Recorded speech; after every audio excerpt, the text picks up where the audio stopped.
You're listening to Business Stories with Ryan Arcaracci, where I speak to business professionals from all walks of life. Thanks for listening, and let's get to it. Hi again, everybody. It's Ryan with Business Stories, and I want to bring on a guest today who is specialized in something we're all using in the business world, but many of us may not be using it very effectively. Her name is Jennifer Elia, and she is with the Secret to Visibility Online company, and she's the founder. So she's going to talk to us a little bit about LinkedIn and how to use it effectively. Jennifer, thanks for being here. Well, thank you for having me.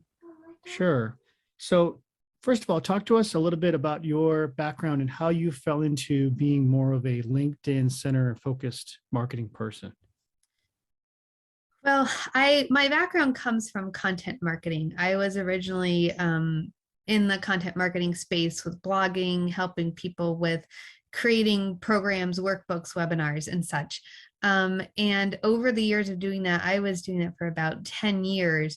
I really dove into learning about how I knew what needed to be done online, but I saw so many people working so hard to get all these components going and not getting the results they wanted. And I started to see patterns where, they had Facebook, they were doing what was supposed to be good for Facebook, and they were doing what was good for email, but nothing was connecting. And so I really dove into studying like what isn't working here, because these people are working hard and it's not working. And I realized that part of it is that when we do go into a modern business, we know that we should be on different platforms.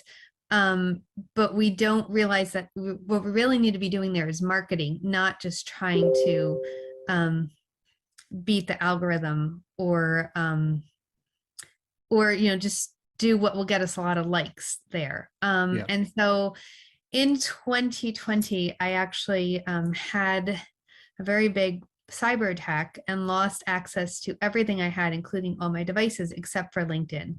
And so I had all this background in learning how to market and content and build relationships. And I thought I need to just figure out how to make LinkedIn work. I mean, I know that no matter what platform you're on, it's really the same education you need to provide for your audience. So I dove into really perfecting LinkedIn. And in the process, I realized that a platform that I really didn't, to be honest, like that much when I originally started getting on there was the most powerful platform for growing a business, especially if you're in the B2B sphere.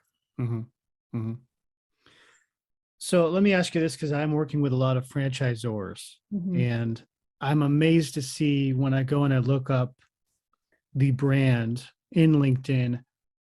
I would say this is probably most prevalent with emerging brands where they're so fresh and new, and some of them don't really have much of a LinkedIn presence, or if they do have a presence, they're not very active with it.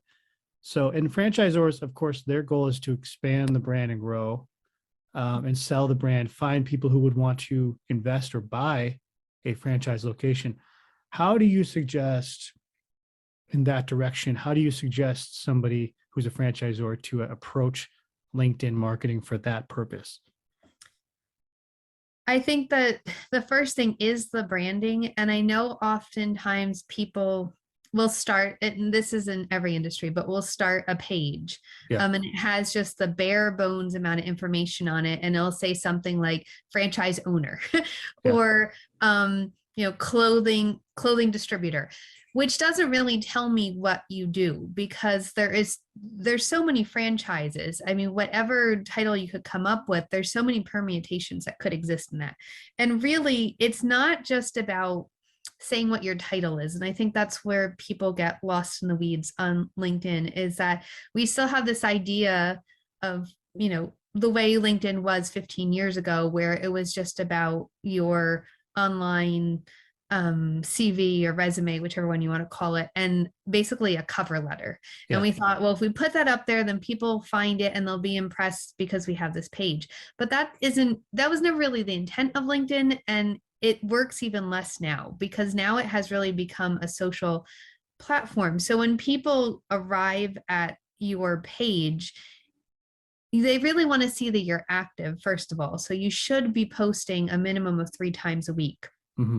Some sort of engaging content that provides value for your people, doesn't just say, hey, buy this, or this is what I do, or stop at my location, or anything like that. It shouldn't Right. be a billboard, it should be a conversation. But more than that, your profile is not a business card, really. It's actually a sales page. Mm-hmm.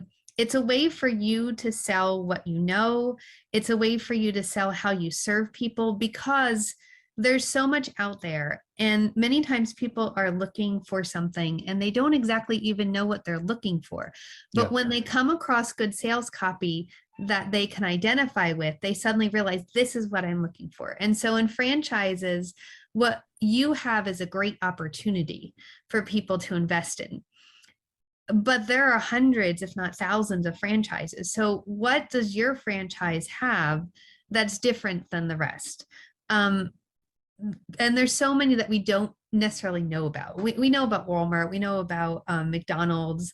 Yeah. There's some smaller ones that are household names, but the vast majority of them are very well kept secrets. And so this is your chance. McDonald's doesn't need a big fanfare. We know what they do. This is your chance to create really your own buzz online. And that's the real power behind LinkedIn, that companies that can't afford the marketing budget that Pepsi or McDonald's have can create this buzz, can create this audience that's hungry for what they have to offer. And I would say that LinkedIn, there's so many people seeking opportunities, alternatives to corporate right now, that franchises really have a special opening of the door, you could say, right now, to be attracting these people to say, here, look, I have this model business that fits into your lifestyle or fits into your values or whatever it is that makes you very special and unique, that you can take on and not have to just start from the ground up. So let me ask you this, because I know LinkedIn ads are an option. You can buy LinkedIn ads, but let's say you're not ready to do that or the budget is not there for that. What do you suggest as starting to develop content if you're targeting potential franchise owners? Let's say you're a new emerging hair salon brand, right? Or it could be a QSR, like a quick service restaurant type, fast casual restaurant brand. Like, what are your tips for content specifically to attract potential franchise owners in that area? Well, there's some basic types of content that I would suggest everybody has. And many times we think content is just sharing something that people will be interested in. Like I see there's someone who always shares about these fun animal movies or animal tips, and they're entertaining, but I have to tell you, I honestly have no idea what this man actually does. So I'm never going to call him to hire him. So it isn't just sharing that what people will enjoy or sharing, like I said, that billboard thing, but it's sharing things that will bring value to people's lives. So if you think of who you are targeting, what is it that they're experiencing right now? And I can guarantee that whatever they are experiencing is exactly what you experienced when you were starting this whole thing, before you got into it. So if you can think back to that, what were you looking for? What were you experiencing? What was going on in your life that even made you decide to start a franchise or buy a franchise? That's what people want to know, because as much as it's important to show your success and have the recommendations and share client stories, which is another part of good content, when you can share, oh, this free franchisee attained this, or they were in this many locations. More than that, though, is making people realize that you are where they were and you offer an opportunity to get where they want to be. Making yourself human is the biggest thing that you can do on LinkedIn. People don't want tons of statistics. They don't want jargon. They don't want like this dry, even if it's well researched. I mean, I appreciate research, and sometimes I read through posts and I'm like, I can tell you put so much into this, but this is not helping your brand at all, because you're talking to somebody who's already on the other side of that mountain, and you need to talk to the person that you want to help climb the mountain. And I think that's where we miss things. So really, if you can get good content up at least 3 times a week and show that you're active and be engaging in 2 places. One is with ideal clients. Now, will every one of them that you comment on their post buy from you? Probably not. But that's the way that you can start attracting the right people. And then commenting on posts for those who serve your ideal clients. So let's take the beauty salon, for instance. Your ideal client is someone who wants to open this franchise for a beauty salon. So some of the things that a person who's thinking about doing that may be looking at is fashion or the latest trends, or they may be looking at law or bookkeeping, or there's so many things that would serve them that you need to kind of research and think about, like where would they be like? They might be looking for social media people. I mean, that's probably the first thing that they're looking for. And so just start commenting on those posts to get yourself visible.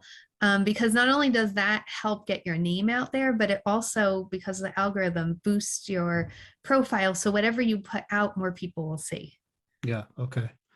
That makes a lot of sense. And then do you also recommend, and I've heard this around before, creating a more emotional message? I think statistics and numbers and dollar signs are great, but at the end of the day, people are going to buy or be attracted to your brand based on something they're feeling from it. So do you Yes. recommend having a more emotional message in your content and your posting and things? Yes, I think that really in the end, I forget who said it, but all buying is emotional buying. We think of the impulsive person as the emotional person, Yeah. but really all of it is an emotional choice, because even with the logic, it's still that there's some sort of emotion that made you buy that particular thing. Right. When you go to the soda aisle, let's say, there's some emotion that makes you either buy the one that is the cheapest one on sale or buy the brand that you're like, I like that way that tastes. And both of those are emotional responses. Right. So emotion is very crucial, but you don't want to just play. There's some people that really push like the negative emotions, and it's important to bring those up sometimes, but everything shouldn't be negative. Yeah. It shouldn't just be all about your fear and your pain and your struggle. You want to identify also with the possibilities of things that could be going on. And I think that the best way to bring content to people is through a story or conversation starter that relates to people's lives, because we need to remember that even though it's a business platform, everyone on there is a real person that has a life. Right. And really they're on there because they want to connect with other people who understand what they're going through.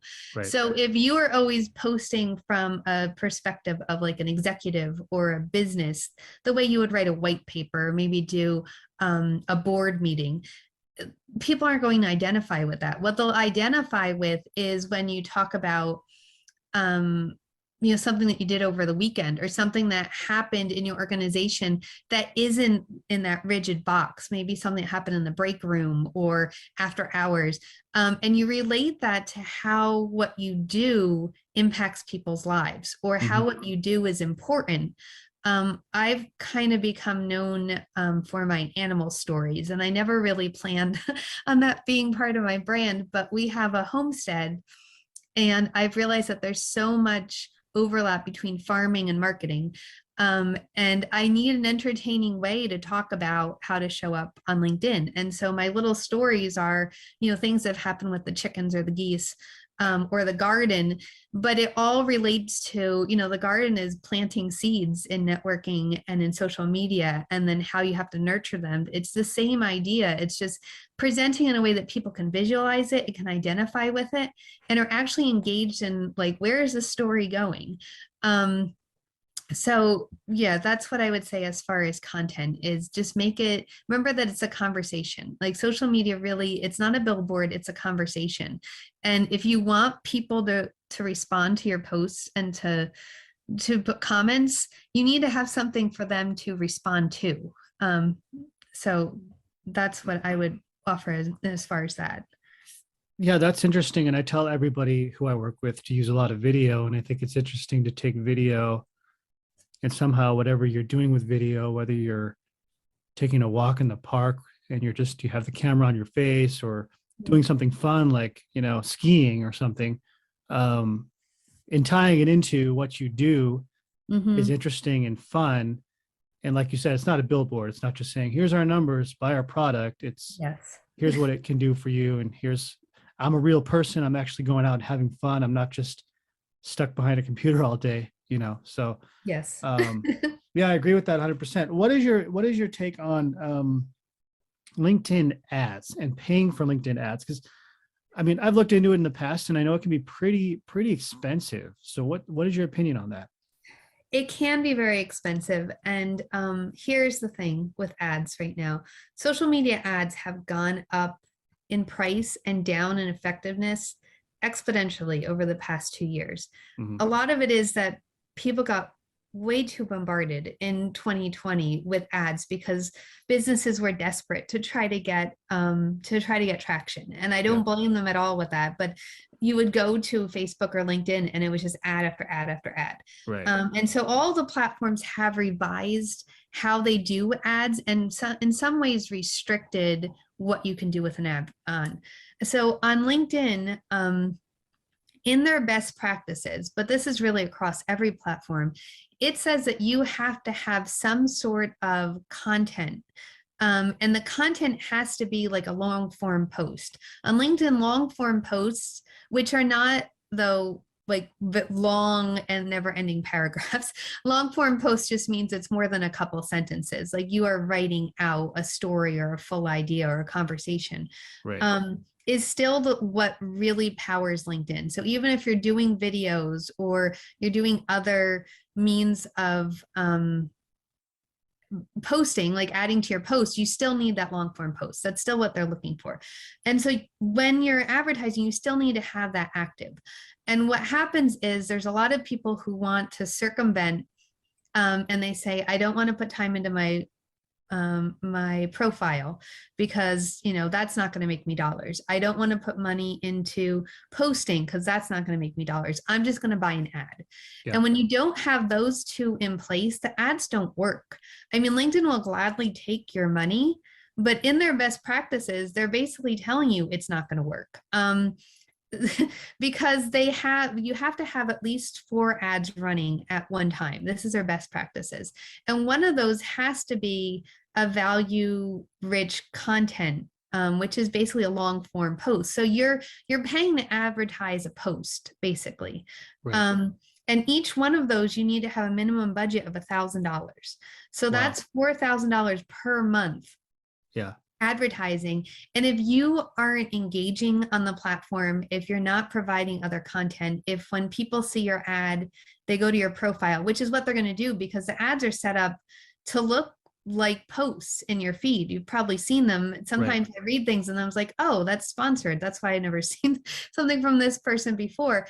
They're going to click over to your profile. And if your profile doesn't look like you're a legitimate business or doesn't sell what you have to offer, that ad was wasted. Right. They may have clicked over, but now you've just completely lost a possible sale.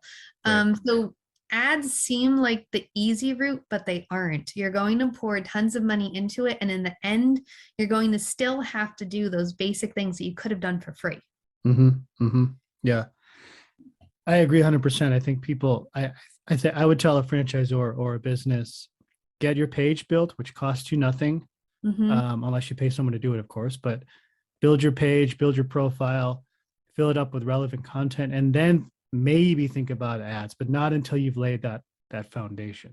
So, and I would say that you need to have a account that has high engagement, and high engagement is like 50 comments per post. So like 25 is the bottom. So yeah, every post you have at least 25 to 50 comments by different people every single time you put a post up, and you are showing up in hundreds, if not thousands of searches, and you are highly engaged. So even just if you're just putting out posts and no one is responding to them, it's still not the right time to do an ad. And right, it doesn't matter if you have 30,000 followers. There's someone I know that has 60,000 followers and still isn't getting necessarily that kind of traction, that they may be paying for ads, but really they should be investing in getting more engagement, because the ads it's going to cost them more to get the same effect with the ads. Right. Well, Jennifer, it's been a good conversation and really informative in regards to LinkedIn. So if people have questions or want to reach out to you, how can they find you? Obviously, LinkedIn, I would assume. Yes. The best way to find me really is on LinkedIn. Or if you go to Scale My Business on LinkedIn, that's a special landing page that I have about what I do on LinkedIn. And it's a great way to connect with me and just see what I have to offer as far as understanding. But really, LinkedIn is my happy home if you want to learn great tips and get to know me. I'm always looking for more people to get to know. Great. Yeah. If you don't have your LinkedIn page put together or you're not sure where to start, Jennifer is the one to talk to. Jennifer, thank you so much. Have a great rest of your week. Thank you. Thanks for listening to today's episode. If you're interested in becoming an episode sponsor, please email me at livingryan@gmail.com. And thank you so much.